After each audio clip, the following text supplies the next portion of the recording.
얼마 전에는 제가 직접 현장에 방문해서 소유자분들을 모시고 설명회를 진행하기도 했는데요. 분양 신청을 하는 것이 경제적으로 타당하지 않기 때문에 현금 청산을 선택하는 분들이 많이 계셨습니다.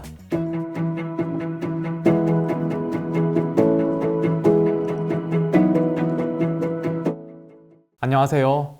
부동산 전문변호사 나연호입니다. 부산은 우리나라 제2의 도시로서 도시 규모가 크고 구도심 지역에 노후화가 심한 주택들이 많기 때문에 현재 여러 재개발 사업이 활발하게 진행되고 있는데요.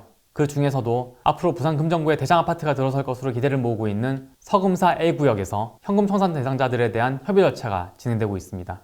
그동안 서금사 A구역의 현금 청산자분들이 저희 사무실에 워낙 문의를 많이 해오셨고, 얼마 전에는 제가 직접 현장에 방문해서 소유자분들을 모시고 설명회를 진행하기도 했는데요. 설명회에 미처 참석하지 못하신 소유자분들에게도 관련 정보를 공유해드리기 위해서 오늘 영상을 준비했습니다. 오늘 영상에서는요, 앞으로 서금사 A구역 재개발 사업의 현금 청산 절차가 어떻게 진행될지, 그리고 각 단계별로 어떤 준비를 해야 할지에 대해서 자세히 설명해드리겠습니다. 서금사 A구역 소유자분들, 그리고 조만간 현금 청산을 받을 예정인 재개발구역 소유자분들은 오늘 영상을 집중해서 시청해주시기 바랍니다. 서금사 A구역 재개발 사업은 부산 금정구 부곡동 332-4번지와 713-1번지 1원에서 진행되고 있는 정비사업인데요. 이 구역은 기존의 서금사 1구역과 서금사 3구역이 통합해서 진행되는 사업이기 때문에 사업구역이 두 개 구역으로 분리되어 있는 것이 특징입니다. 1구역과 3구역 모두 입지가 좋지만 특히 1구역의 경우에는 부산에서 보기 드문 평지의 지하철 역세권 지역이라서 부산 금정구 일원에서 진행되고 있는 여러 재개발 사업 중에서도 입지가 가장 탁월한 것으로 알려져 있습니다. 그리고 서금사 A구역의 또 다른 특징은 사업구역 내에 규모가 아주 큰 상업용 부동산들이 많이 있다는 점인데요. 이런 물건을 소유하고 계시는 분들 입장에서는 분양 신청을 하는 것이 경제적으로 타당하지 않기 때문에 현금 청산을 선택하는 분들이 많이 계셨습니다. 도시 및 주거환경정비법 제73조는 분양 신청을 하지 않아서 현금 청산 대상자가 된 사람들에 대해서는 관리처분계획 인가 고시일부터 90일 이내에 손실보상에 관한 협의를 하고, 협의가 성립되지 않은 경우 협의기간 만료일 다음 날부터 60일 이내에 수용재개를 신청하도록 하고 있습니다. 서금사 A구역은 아직 관리처분계획 인가가 고시되지는 않았지만 조합에서는 추후 신속하게 현금 청산 절차를 진행하기 위해서 이미 보상계획 공고를 하는 등 관련 절차를 시작했기 때문에 다른 사업구역에 비해서 현금 청산 절차가 신속하게 진행될 것으로 예상됩니다. 그럼 이제 앞으로 어떤 과정을 거쳐서 현금 청산이 이루어질지가 궁금하실 텐데요. 일단 방금 말씀드렸던 것처럼 조합은 관리처분계획 인가 고시일부터 90일 이내에 손실보상에 관한 협의를 해야 하기 때문에 조만간 감정평가를 통해서 보상금을 산정한 절차에 들어갈 것으로 보입니다. 이때 산정되는 금액이 바로 최초의 토지보상금인 협의보상액인데요.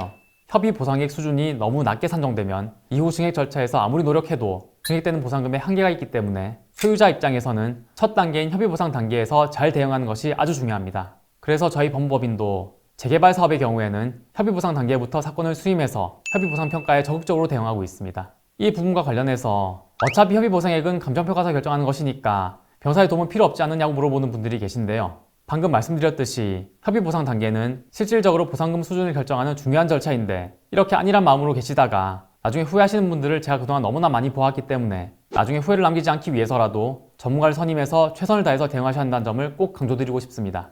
이렇게 협의 감정평가가 이루어지면 그 결과를 바탕으로 조합이 협의보상 금액을 제시하면서 손실보상 협의를 요청할 예정인데요. 이때 바로 협의가 된다면 소유권 이전 및 보상금 지급을 마치고 보상 절차가 종결됩니다. 하지만 보통의 경우에는 소유자의 기대보다 적은 금액의 보상금이 책정되기 때문에 한 번에 협의가 되긴 어려운데요. 소유자가 협의 보상액에 만족하지 못해서 협의에 불응하는 경우 사업 시행자인 조합이 수용 재결을 신청해서 수용 재결 절차를 진행하게 됩니다. 이 수용 재결 절차가 총 3번의 보상금 증액 기회 중 첫 번째 기회인데요. 수용 재결 신청, 열람 및 공고가 이루어지는 기간 동안 협의 감정 평가의 오류에 관한 의견을 문서로 정비해서 제출해야 합니다.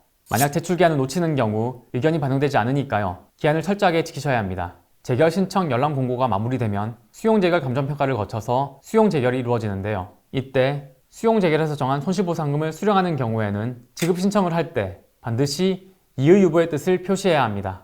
만약에 이의 유보의 뜻을 표시하지 않고 보상금을 수령하게 되면 이의 신청 및 행정소송을 제기할 자격이 완전히 없어진다는 점을 꼭 기억하시기 바랍니다. 그 다음으로 수용 재결에 대한 이의 신청서를 제출하면 이의 재결 감정평가가 이루어지고 그 결과를 바탕으로 이의 재결이 이루어지는데요. 이의 재결에서 정해진 보상금액에 대해 만족하고 수령하실지 아니면 다시 한번 불복을 하실지 여부를 검토하신 다음 불복하기로 결정했다면 마지막 증액 절차인 행정소송을 진행하게 됩니다.